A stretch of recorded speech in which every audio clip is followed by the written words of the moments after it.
Hello guys, welcome to our channel.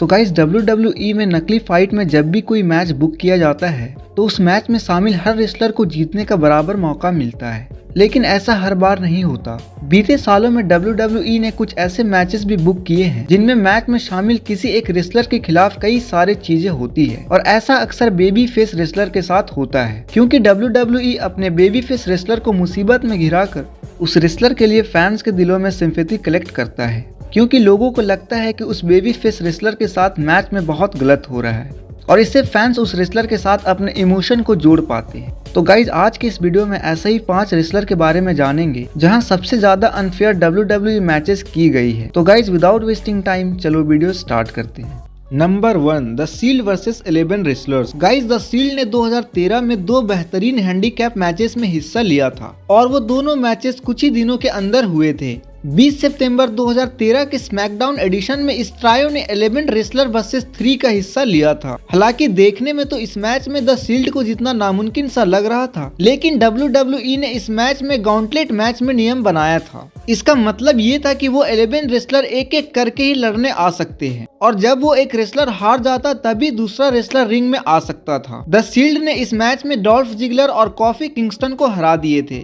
लेकिन उसके बाद ऐसा लगा जैसे रॉ वेंडम इस मैच को जीत लेंगे, लेकिन गाइस तभी ट्रिपल एच इंटरफेयर करते हुए मैच को रोक दिए थे। Number 2, the shield versus 11 wrestlers. Guys, अपने हैंडीकैप गॉन्टलेट मैच में कुछ ही दिनों के बाद द शील्ड ने फिर से एक 11-on-3 हैंडीकैप मैच में हिस्सा लिया था, लेकिन इस बार वो सभी 11 रेसलर्स मैच में कभी भी टैग इन और आउट कर सकते थे। हालांकि द शील्ड को गॉन्टलेट मैच में सफलता मिली थी, लेकिन इस 11-on-3 मैच के नियम रोमन रिंग्स, सेथ रॉलिंग्स और डीन एम्ब्रोज के बिल्कुल खिलाफ थे। गाइज, ये वाला हैंडीकैप मैच एक एलिमिनेशन फॉर्मेट वाला था, जिसमें कुछ हद तक द शील्ड की मदद करी, लेकिन गाइज फिर भी ये 3 मेंबर के लिए ये काफी बड़ा डिसएडवांटेज भी था। हैरानी की बात ये थी कि रोमन रिंग्स द शील्ड के वो पहले मेंबर थे जो जे उसो के टॉप रोप से एक स्प्लैश के बाद पिन हो गए थे। ये WWE के इतिहास में पहली बार हुआ था जब रोमन रिंग्स पिन डाउन हुए थे। द शील्ड के पिन होने वाले दूसरे मेंबर थे डीन एम्ब्रोज, जो कि डॉल्फ जिगलर के जिग जैक से पिन हुए थे, और फिर आखिर में डैनियल ब्रायन ने एक रनिंग नी से सेथ रॉलिंग्स को पिन भी कर दिया था।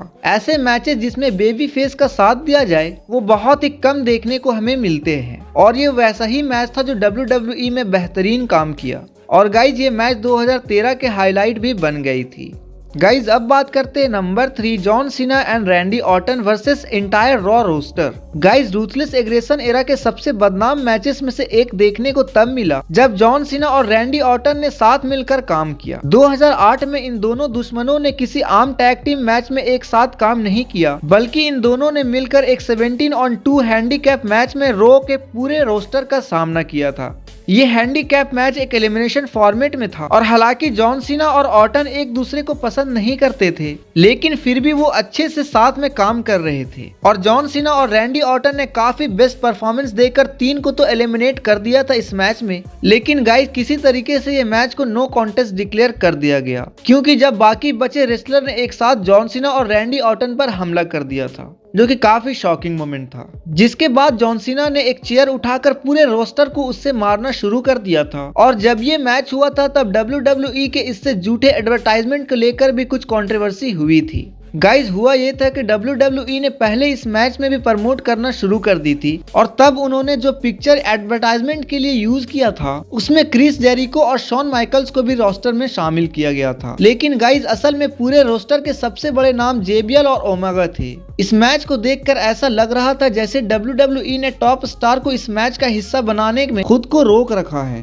क्योंकि WWE नहीं चाह रही थी कि रैंडी ऑर्टन और जॉन सीना इतने बड़े रेसलर को आसानी से हरा दे। गाइज, अब बात करते हैं number 4, Stone Cold Steve Austin versus Mick Foley. Guys, Stone Cold Steve Austin से उनका टाइटल छीन लेने का मिस्टर विंस मैकमैन का पागलपन 1998 के over the edge pay per view में वही आ गया था जहां से इसकी शुरुआत हुई थी। मैकमैन ने इस पेपर व्यू में मेन इवेंट में ऑस्टिन का मैच मिक फॉली के खिलाफ बुक कर दी थी, लेकिन ये कोई आम मैच नहीं था। ये मैच एक फॉल्स काउंट एनीवेयर मैच था, जिसमें मिस्टर मैकमैन खुद एक special guest referee, Pat Patterson एक special guest ring announcer, Gerald Brisco एक स्पेशल गेस्ट टैंक कीपर और द अंडरटेकर एक स्पेशल गेस्ट एनफाउंसर बनकर आए थे। मैकमैन और उनके साथियों ने ऑस्टिन को हराने के लिए सभी हदें पार कर दी थी, लेकिन ये सब आखिर में बिल्कुल उल्टा पड़ गया। क्योंकि इस मैच के अंत में द अंडरटेकर ने पेटरसन और ब्रिस्को के अनाउंसर टेबल पर ही एक चॉक स्लैम मार दिया था और स्टोन कोल्ड स्टीव ऑस्टिन ने मिक फॉली को एक शानदार स्टनर भी मारकर बेहोश कर दी थी और बेहोशी की हालत में ही मिस्टर मिकमैन के हाथों से पिनफॉल करवा दिया था और स्टीव ऑस्टिन ने एक शानदार जीत हासिल कर ली थी। गाइज अब बात करते हैं नंबर 5 द ग्रेट खली वर्सेस हॉर्न्स ओगल। गाइज 2007 में WWE टेलीविजन पर राज करने वाले कुछ फ्यूड में से एक था विंस मिकमैन और उनके बेटे हॉर्न्स ओगल के बीच का फ्यूड। क्योंकि मिकमैन हॉर्न्स ओगल को पसंद नहीं करते थे इसलिए उन्होंने सर्वाइवल सीरीज इवेंट में पुराने वर्ल्ड चैंपियन द ग्रेट खली के साथ उनका एक 1-on-1 मैच फिक्स कर दिया था। हालांकि गाइज वो मैच कुछ ही मिनट्स तक ही चला था जिसके बाद फिनले ने एक बेबी फेस बनकर ग्रेट खली पर हमला कर दिया था और गाइज ये एक अनफेयर मैचेस में से एक है। तो गाइज ये थे WWE हिस्ट्री के 5 अनफेयर मैचेस के बारे में। तो गाइज ऐसे ही वीडियोस पाने के लिए हमारे चैनल को लाइक शेयर एंड सब्सक्राइब करके बेल आइकन जरूर प्रेस करें।